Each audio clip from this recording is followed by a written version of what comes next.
Learning objectives. After completing this module, learners will be able to understand and describe the historical development of cricket as a game in England.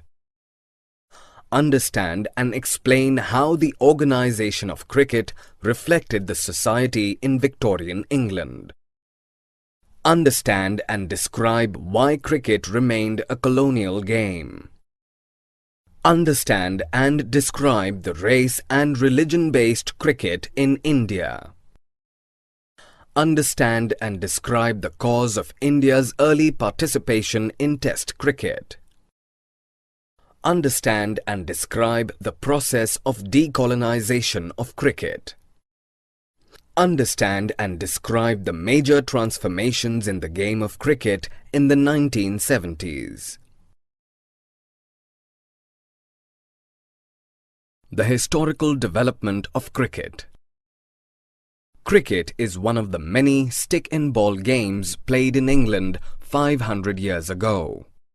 By 17th century, it evolved as a distinct game.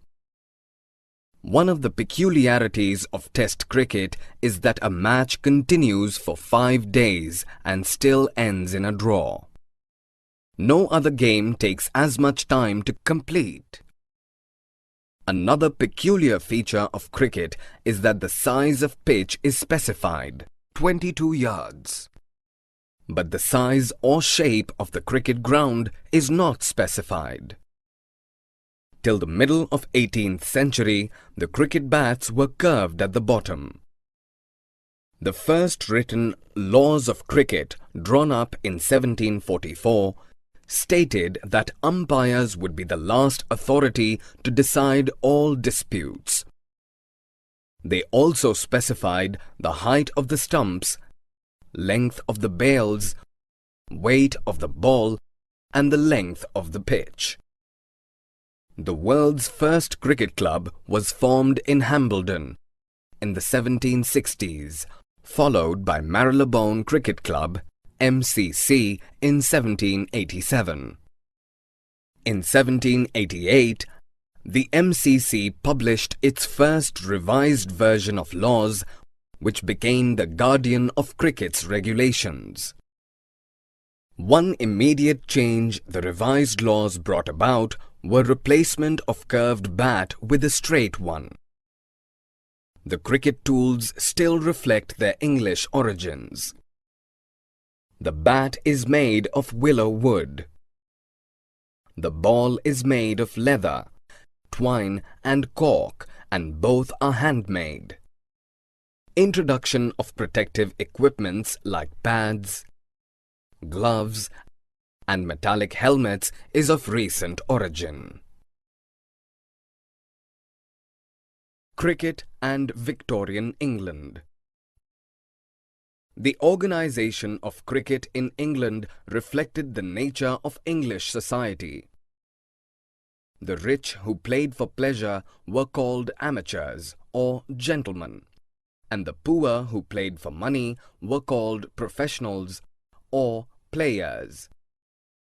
The rich were amateurs because they upheld the aristocratic value that a game was played for the sake of playing and not for money.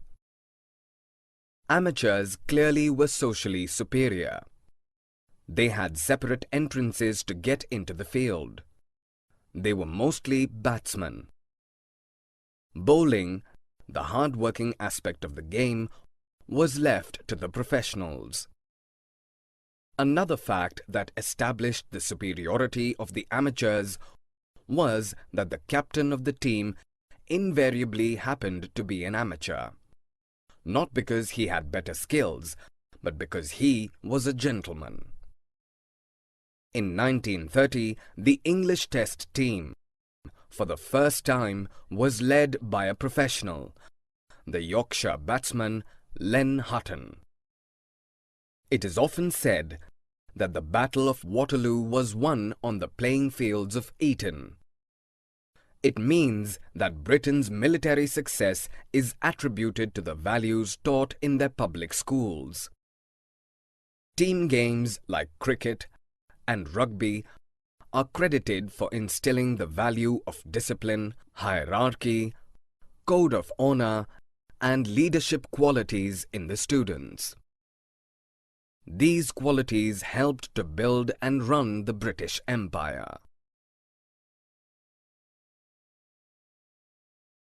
The spread of cricket. English team games like hockey and football have become international games, but cricket has largely remained a colonial game. It is played mostly in countries that were once a British colony.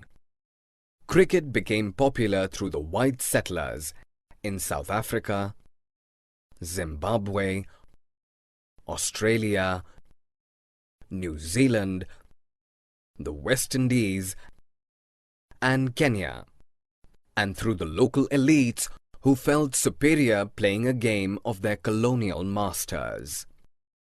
The British had no efforts to popularize cricket in colonies like India and West Indies, where the subjects were non-whites, yet the game became hugely popular in the Caribbean. Playing and excelling in cricket became a sign of self-respect, superior social and racial status, and international standing among the natives of the colonies. The first non-white club in the West Indies was established towards the end of the 19th century. The West Indies won its first Test series against England in 1950. It was celebrated as a national achievement to send signals that West Indians were equal to the white players. A national team was given the right to represent India in a test match for the first time in 1932. Cricket, race, and religion. Cricket in India was based on race and religion. The first Indian club, the Calcutta Cricket Club, was formed in 1792. Though the British believed that Indians had no talent for cricket, the Indians proved otherwise. The first Indian community to play cricket was the small community of Zoroastrians, the Parsis. In 1848, Parsis founded the Oriental Cricket Club in Bombay, the first Indian cricket club. Parsi clubs were funded and sponsored by Parsi businessmen like the Tatars and the Wadias. The Oriental Cricket Club beat the all-white Bombay Gymkhana at cricket in 1889. In the same year, the Parsis built their own Gymkhana to practice. The Parsi Cricket Club set a precedent for other Indians. By the 1890s, a Hindu Gymkhana and an Islam Gymkhana were established. Cricket began to be organized on communal and racial lines. First-class cricket tournaments, called quadrangular, were played by 4 teams: the Europeans, the Parsis, the Hindus, and the Muslims. By the late 1930s and early 1940s, journalists, cricketers, and political leaders like Mahatma Gandhi began criticizing the racial and communal foundations of the pentangular tournament with 5 teams. It was a colonial tournament and ended with the colonial rule in India. The modern transformation of the game. Modern cricket is dominated by tests and one-day internationals played between national teams. Indian cricket fans still remember players from the days of pentangular and quadrangular matches whose career lasted a considerable duration. C.K. Naidu, an outstanding batsman, was one such player. He is remembered for his fine cricketing skills as well as for being the first Test cricket captain of India. Others like Palwankar Vithal and Palwankar Balu of the same era, despite being fantastic players, have been forgotten because their careers lasted a short span of time. India started playing Test cricket in 1932. It was almost a decade and a half before India gained independence from Britain. The first Test cricket was played between England and Australia when Australia was a British colony and not a self-governing dominion. The small countries of the Caribbean made up the West Indies team when they were British colonies. Decolonization and sport.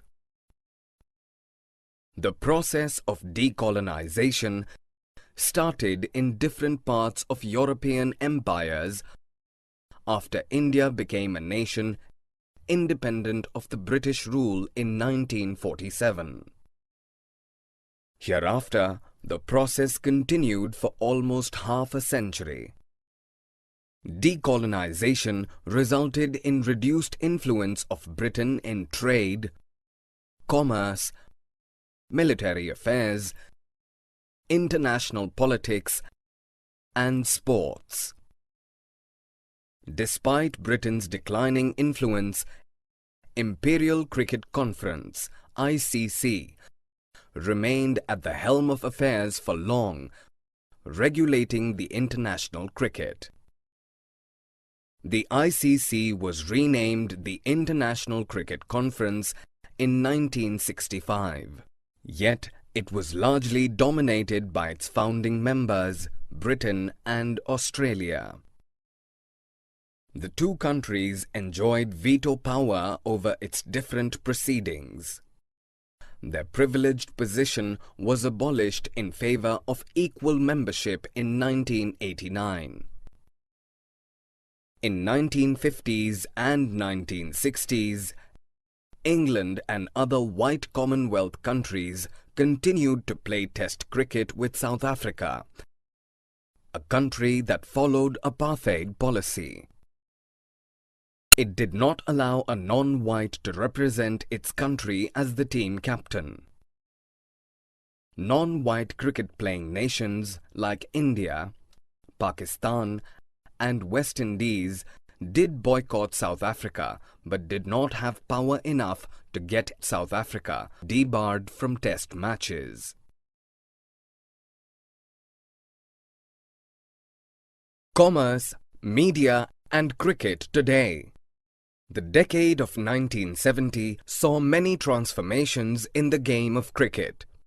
The first one-day international was played between England and Australia in Melbourne in 1971.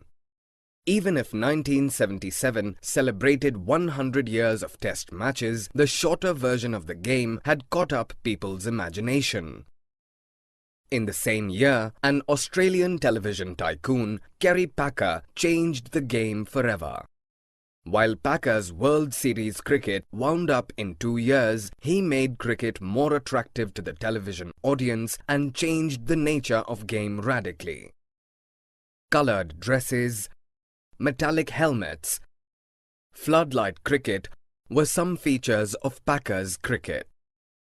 Packer conveyed that cricket was a marketable game which could earn huge revenues. Cricket reached small towns and villages and expanded the audience for cricket. Multinational companies created a global market for cricket.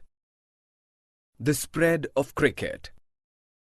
Since India has the largest audience base and the largest market for cricket in the world, South Asia came into focus.